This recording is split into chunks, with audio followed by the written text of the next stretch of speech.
Hello, boys and girls. Welcome to another First Chapter Friday with me, Miss Gabby.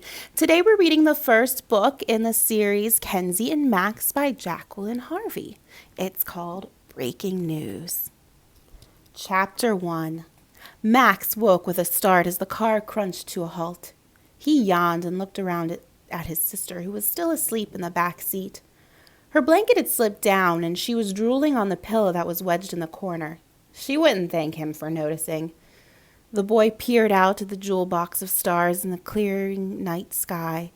It had only stopped raining a little while ago. On the other side of the car, Max could see what looked to be a hotel. A dull glow shone from one of the windows high in the roofline. For a second, he glimpsed a face, but it was gone as soon as it had appeared. "Where are we, Fritz?" Max asked. Fritz turned and gave him a weary smile.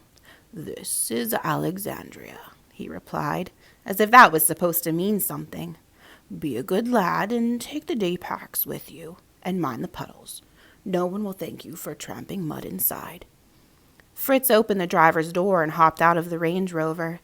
Max stretched, yawning again, then reached over and gently shook his sister's leg. "Kinsey," he whispered, "we're here." The girl groaned and flopped her head against the pillow but didn't wake up.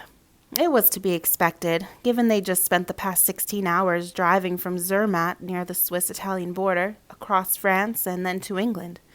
Fritz reappeared at the open driver's window. "Don't wake your sister unless you want your head bitten off," he warned with a wink. Kinsey let out a grunty snore as if to agree. Max heard footsteps on the gravel and looked up to see a tall man approaching. The fellow was wearing a red dressing gown and matching slippers. His dark hair had retreated to the middle of his head, and he sported large rimless glasses. Fritz walked towards him, and the two shook hands. As the men spoke in hushed tones, the boy slipped out of the car. The stars had disappeared again, and fat drops of rain began splattering the driveway. Max quickly collected the packs from the back seat, while the man in the dressing gown retrieved their suitcases from the trunk. Fitz swept Kenzie into his arms and carried her through a stone portico to an open door. "Are we home?" she murmured, burrowing into the man's broad chest. "Yes, sweetheart," he replied. "We're home." Max felt a shiver run down his spine. He wondered why Fritz would lie. This wasn't their home at all. The four of them entered the building into a dimly lit hallway. Without hesitation or instruction, Fitz turned and continued up a staircase to the right. "That's strange," Max thought. "Fitz must have been here before." "Please go ahead, Master Maximum," the tall man said. Too tired to ask how the fellow knew his name, Max did as he was bid. The hypnotic thudding of their luggage being carried up the stairs made the boy feel as if he was almost sleepwalking. They followed Fitz down a long corridor and eventually came to a bedroom, furnished with 2 queen-sized beds and a fireplace. Max's skin tingled from the warmth of the crackling fire. He deposited the day packs neatly by the door and shrugged off his jacket as the tall man sat down their bags and drew the curtains. "Sweet dreams, Kens," Fitz whispered, tucking the girl under the covers.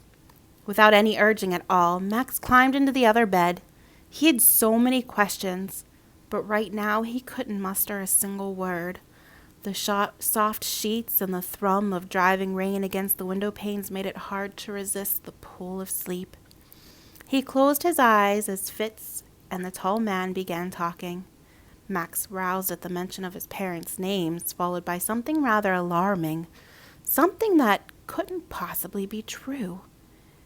He tried hard to fight off the Sandman to hear more, but seconds later, Max, too, was fast asleep. That is the end of Chapter 1, Breaking News by Jacqueline Harvey. If you want to find out what happens to Kenzie and Max in this book, stop by your local library to request a copy. There are also several other books in the series. Something great to start off with on this wintry, cold weekend that we're going to be having. The other Max and Kenzie books are Kenzie and Max, Disappearing Act, Kenzie and Max Undercover, Kenzie and Max Out of Sight. I hope you enjoyed this short reading and will join me again next week for another First Chapter Fridays. Bye.